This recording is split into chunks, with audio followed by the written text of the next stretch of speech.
What's going on, guys? It's Greg here, aka NYPrepper. It is Monday, July 22nd, 2024, and I have some breaking news to share with you guys. Right now it is 23:49 Eastern Time here in the United States, and we have some major breaking news coming in from here in the US and also from Europe, the Middle East, and Asia. So, for some reason, we have this secure data transmission going on from Raven Rock Mountain Complex or possibly Mount Weather, which are continuity of government sites. These are doomsday bunkers. Specifically, Raven Rock is the alternate National Military Command Center. That's where the Department of Defense would be relocated, so the Pentagon would be relocated to Raven Rock. It's in Pennsylvania, close to the border of Maryland, and that's where they would command our nuclear forces from. We also have Mount Weather in Northern Virginia, which is made as a doomsday bunker for Congress. And we have this secure data transmission that has been transmitting all night long from one of these sites. And this is very concerning because Biden hasn't been in the public eye for a couple of days, and there's a lot of rumors floating around now that he may be dead. Now, I can't confirm that 100% or not. We are hearing that tomorrow he's supposed to return to work, but for some reason, the airspace over Delaware has been closed through the 24th. So if he's going to be returning to the White House tomorrow, why do they have the airspace over Delaware closed another 2 days? Doesn't make any sense. And Kamala Harris flew there today. So is there going to be a possible transition of power tomorrow? And maybe Kamala Harris is going to be the new president? I don't know, guys, but this is very strange that we would have continuity of government secure data links transmitting. And in addition to this, we also have 2 Russian nuclear war radars blaring right now. And we also have an American relocatable nuclear war radar active as well. Okay, so something's brewing, guys. Our continuity of government is in place for some reason. Our nuclear forces are on high alert. We have a relocatable over-the-horizon radar that is on right now, and this secure data link is on right now. So let me just play this for you.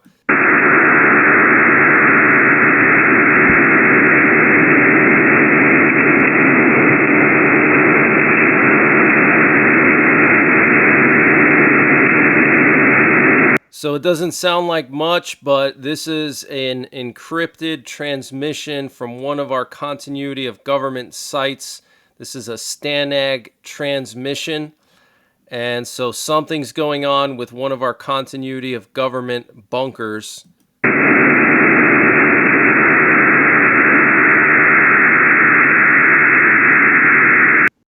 And this update was sponsored by My Patriot Supply. Guys, My Patriot Supply has brought back their 25% discount on their 3-month emergency food supply. And to get the discount, you have to use the link preparewithnyprepper.com. And the link is in the description below this video.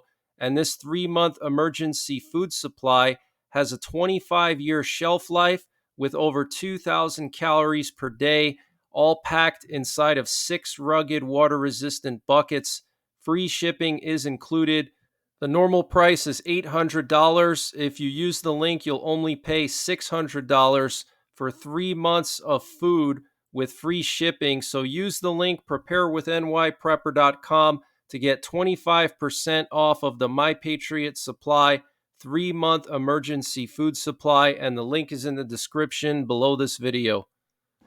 And what's interesting is that tonight Biden signed a memorandum delegating the Treasury Secretary to take control of the Ukrainian Economic Prosperity Act. So that's very interesting. This is something you would do before you transition power to somebody else. Says here, delegation of certain functions and authorities under the Rebuilding Economic Prosperity and Opportunity for Ukrainians Act by the authority vested in me as president by the Constitution and the laws of the United States of America, including Section 301 of Title III United States Code, I hereby order as follows. I hereby delegate to the Secretary of Treasury the functions and authorities vested in the President by Sections 104A1 and 104A2A of the Rebuilding Economic Prosperity and Opportunity for Ukrainians Act. I hereby delegate to the Secretary of State in consultation with the Secretary of the Treasury the functions and authorities vested in the President by Sections 104G, 104I, 105C, 105E, and 105G of the Act. The delegations in this memorandum shall apply to any provisions of any future public laws that are the same or substantially the same as those provisions referenced in this memorandum. So if any of you guys have some free time, look up these sections in the Rebuilding Economic Prosperity and Opportunity for Ukrainians Act and see what they mean. But he's delegating certain powers to the Secretary of Treasury and the Secretary of State with regards to Ukraine. So this is very, very suspicious. Here we have a U.S. relocatable over-the-horizon radar that's on right now.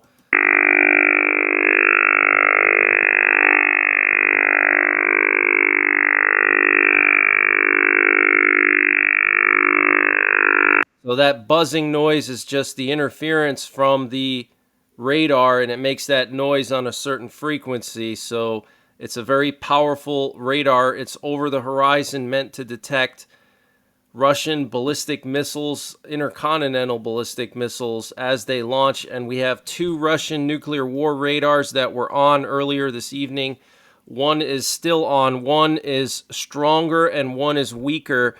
And I think the stronger one is in Western Russia and the weaker one is in Eastern Russia, because the weaker one is not really coming in that strong due to the distance from Eastern Russia to the U.S., okay? So if you're listening on a radio here, the Pacific Ocean is a larger distance for that radio signal to cross than Western Russia, okay? So here's the stronger one, which I think is in Western Russia.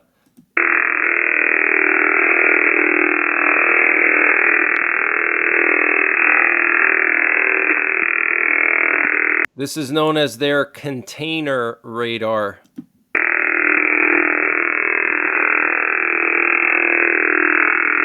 And then here's the weaker one.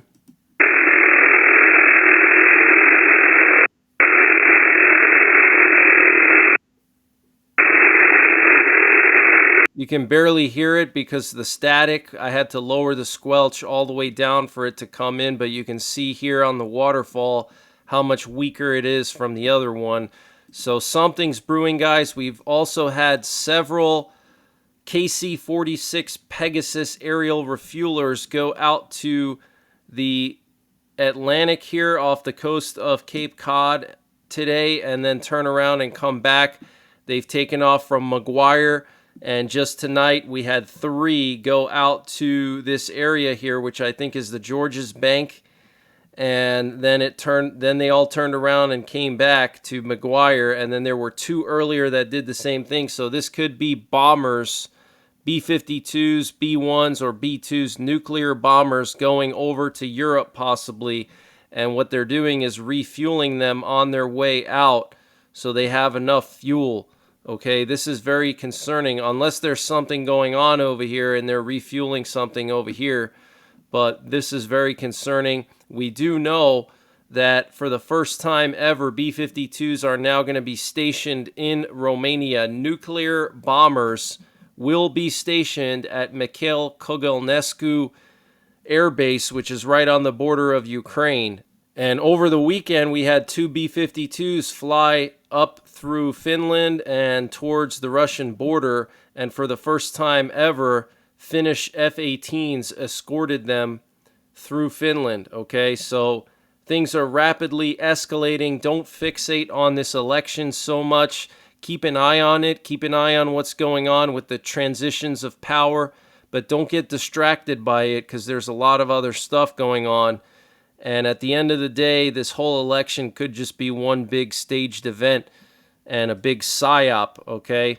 And tonight we had an E-6 Mercury nuclear war command and control plane flying in the Pacific Northwest, and we also had another AWACS plane patrolling the Outer Banks. They've been up here every single day this past week. Something's going on over here, not sure what. We also have another U.S. RQ-4 Global Hawk long-range reconnaissance drone patrolling northern Poland. It's up in the air right now, okay? And yesterday there was another one. The day before that, another one. So they're maintaining 24/7 reconnaissance in northern Poland and eastern Poland. Now, what's very concerning is the South China Morning Post is reporting that Chinese and Belarusian troops during exercises on the border with Poland simulated the capture of an airport, okay? So this was the exercise that they did a couple days ago with the Chinese paratroopers and the Belarusian infantry. They practiced seizing an airport. This was literally 2 miles from the Polish border, okay? Now, is this training to seize a Polish airport? Is this training to seize a Ukrainian airport? I have no idea, okay? But you can see the reconnaissance here in Poland is just insane. And also, Poland is going to be building the largest defense line since World War II. It's going to be as wide as 50 kilometers in some areas along their border with Belarus and Russia. They're going to have anti-tank trenches, anti-tank obstacles, minefields, bunkers, fighting positions. They're going to mine all of the bridges and overpasses so they can remotely detonate them if Russia comes over the border. So this is very serious, guys. The biggest fortification since the Maginot Line happening right now in Poland. This is huge, guys. We also currently have 2 Stratotankers heading into the Mediterranean Sea. They came from Kansas, so they're going to be refueling something over here in the Mediterranean. Potentially a bomber is with them, and maybe they're going to start striking Yemen. I have no idea. But U.S. intelligence apparently warned Israel about a possible massive Houthi attack on Israel while Netanyahu is here in the U.S. with dozens of suicide drones and ballistic missiles. Okay, so we have to be on high alert. I'm very concerned something could happen while Netanyahu is gone. And the Israeli Defense Force has begun to remove from storage and refit several anti-air systems that were retired from active duty in 2006, including the M163 Vulcan air defense system and the Machbet advanced variant equipped with a 4-tube FIM-92 Stinger pod, with the systems expected to soon be deployed for the point defense of bases and other sensitive facilities in northern Israel against Hezbollah drones and ballistic missiles. Okay, so they're pulling out of storage old air defenses and refitting them with Stinger pods. Okay, and here we have some video footage that came out today from Latvia. Latvia just put a bunch of these dragon's teeth on the border with Russia along one of the main highways that goes into Latvia from Russia. So this is huge news, guys. Look at all these dragon's teeth. Looks absolutely crazy. I want to remind you guys that the Houthis put out a warning over the weekend to Israeli civilians to leave Tel Aviv immediately because they will start attacking Tel Aviv. And here we have some video footage coming out of Tel Aviv tonight, and you can actually see that there's a power outage there for some reason. Look at this, guys. You can see that hardly any buildings have electricity, so something is going on over there. And Kamala Harris has secured 75% of the delegates needed to win the Democratic nomination. Harris received the backing of more than 1,976 delegates. So looks like she's going to be the person to run against Trump. And like I said, it's possible there could even be a transition of power tomorrow or sometime in the coming days. And U.S. House Speaker Mike Johnson is calling on Biden to resign, saying if Biden is not fit to run for president, he is not fit to serve as president. Wow. So, I mean, this would be super easy for the Democrats to just give it to Kamala Harris, and, you know, then it would be easier for her to run against Trump. So, you know, I'm very concerned that there could be some kind of a phony transition of power here, and we could see Putin and all these other communists around the world take advantage of the situation and the chaos that we're having here at home, and they're going to make their moves, okay? And Putin is probably going to start to feel very insecure in the coming days and weeks once he realizes and it sinks in that Biden is gone, and now he's got to deal with a new president, whether it's Trump or Kamala Harris, and so he might be tempted to make his move while Biden is still in control. And Vice President Kamala Harris will hold a campaign event in Milwaukee tomorrow, her first major event as the Democrat Party's potential nominee. And South Carolina Congresswoman Representative Nancy Mace just filed a motion to impeach Kim Cheadle, the director of the Secret Service. And here we have some video footage of Netanyahu landing in D.C. today. He's going to be staying there for a week. He's going to meet with Biden on Thursday, supposedly. He was supposed to meet him tomorrow. And he's also going to be giving a speech to Congress and meeting with Congress. So something big is about to happen, okay? He's going to give this big speech. He's going to be meeting with Congress. I think this is the beginning of the Lebanon war. I think he's going to plead his case to Biden and to Congress and ask for support in going after Hezbollah. And not just Hezbollah, but after Iran, because Iran is the main threat to Israel in the Middle East, okay?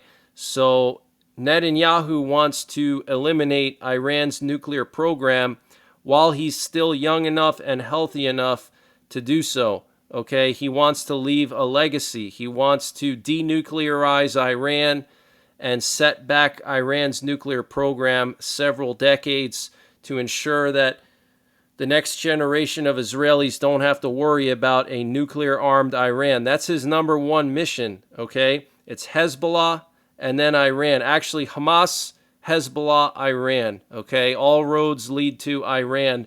So this is going to be historic. His speech to Congress is going to be historic. I'm going to see if I can cover it live.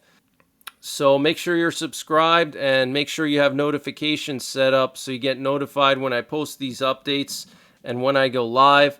And we're hearing that the Chinese military is going to be conducting exercises on transferring supplies from abroad and countering blockades in their annual Han Kuang exercises. So they're basically practicing a resupply and breaking a blockade.